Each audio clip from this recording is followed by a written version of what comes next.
కల్లోలిత దేశం ఆఫ్ఘనిస్తాన్ ఇప్పుడు అంతర్యుద్ధం దిశగా అడుగులు వేస్తోందా? తాలిబాన్లు తమ దేశం పేరును ఇస్లామిక్ ఎమిరేట్స్ ఆఫ్ ఆఫ్ఘనిస్తాన్ గా నామకరణం చేసిన గ్రూప్ తగాదాలతో ప్రభుత్వాన్ని ఏర్పాటు చేయలేకపోతున్నారా? తాలిబాన్లలో భాగమైన హకానీ నెట్వర్క్ అందుకు ప్రధాన కారణమా? పాక్ నిఘా సంస్థ ఐఎస్ఐ అందుకే ఉన్నపళంగా కాబూల్కు చేరుకుందా? ఆఫ్ఘన్ అంతర్యుద్ధం దిశగా పయనిస్తోందా? ఈ ప్రశ్నలకు ప్రస్తుత పరిణామాలు అవుననే సమాధానమిస్తున్నాయి. ఆఫ్ఘనిస్తాన్లోని తాజా పరిణామాలపై ABN Andhra Jyothi big story.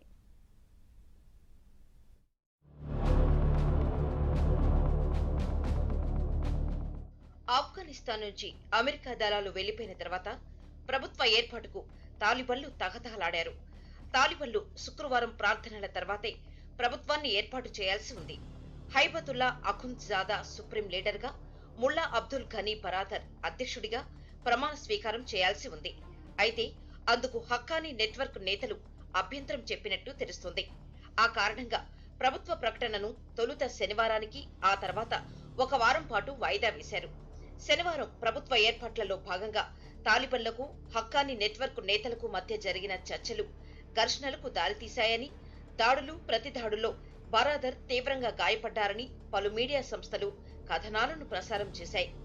తాలిబన్ల rebels కు నాయకుడు, మాజీ ఉపాధ్యక్షుడు అమ్రుల్లా సలేహ్ కూడా సోషల్ మీడియా వేదికగా ఈ విషయాన్ని వెల్లడించారు.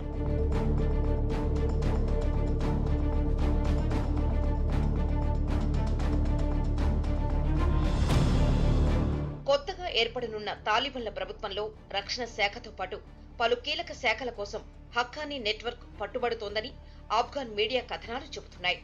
తాలిబన్ల నేత షేక్ మహ్మద్ అబ్బాస్ విదేశాంగ మంత్రిగా, బాంబుల నిపుణుడిగా పేరున్న సదర్ ఇబ్రహీంను హోంమంత్రిగా, ముల్లా ఒమర్ తనయుడు ముల్లా మహ్మద్ యాకూబ్ కు కీలక శాఖ లేదా ప్రధాని పదవిని, తాలిబన్ల అధికార ప్రతినిధి జబియుల్లా ముజాహిద్ ను సమాచార మంత్రిగా నియమిస్తారని తెలిసింది. అయితే ఆఫ్ఘన్ను చేజిక్కించుకోవడంలో తాలిబన్లతో కలిసి పనిచేసిన హక్కానీ నెట్వర్క్ కూడా మంత్రివర్గంలో కీలక పదవులను ఆశిస్తోంది. ఈ వర్గంలో అమెరికాకు మోస్ట్ వాంటెడ్ అయిన ఖలీల్ హక్కానీ, అతని సోదరుడి కుమారుడు సిరాజుద్దీన్ హక్కానీ, మరో నేత అనాస్ హక్కానీ ఉన్నారు.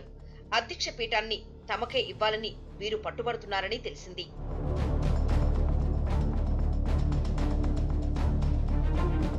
తాము మారామని నిరూపించుకోవడానికి తాలిబన్లు శాంతి మంత్రం జపిస్తుంటే హక్కానీ నెట్వర్క్ అందుకు వ్యతిరేకంగా పనిచేస్తుందనే వాదనలు వినిపిస్తున్నాయి.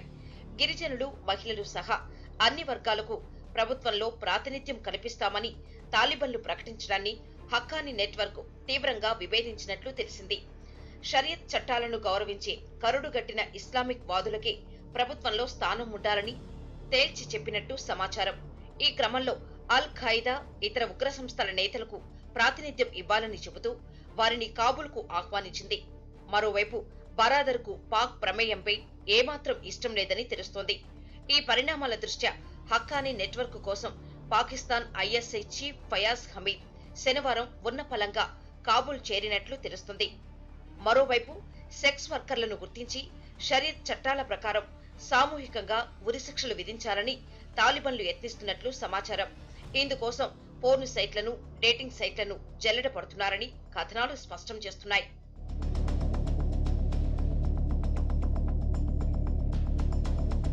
ఆఫ్ఘన్ మొత్తాన్ని ఆక్రమించిన పన్షీర్ ప్రావిన్స్ లో బాగా వేయకపోవడం పట్ల తాలిబన్లు రగిలిపోతున్నారు. ముఖ్యంగా హక్కానీ నెట్వర్క్ పన్షీర్ రెబల్స్ పై యుద్ధంలో యాక్టివ్ గా ఉంది. శనివారం కాబూల్ చేరిన ఐఎస్ఐ చీఫ్ వారికి దిశానిర్దేశం చేసినట్లు తెలుస్తోంది. ఇప్పటికే తమతో పోరాడుతున్న 700 మంది తాలిబన్లను తుదముట్టించామని, మరో 1000 మందిని నిర్బంధించామని పన్షీర్ రెబల్స్ నేత మసూద్, మాజీ ఉపాధ్యక్షుడు అమ్రుల్లా సలేహ్ ప్రకటించారు. మరోవైపు తాలిబన్లకు ఈ నెలాఖరులోగా పన్షీర్ ను కైవసం చేసుకోవడం అత్యంత అవసరం. అక్టోబర్ నుంచి ఆఫ్ఘన్లో చలికాలం ప్రారంభమవుతుంది.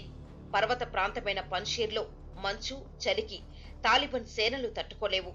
ఆలోగా పన్షీర్ ను హస్తగతం చేసుకోలేకపోతే మరో 5 నెలల విరామం అనివార్యం.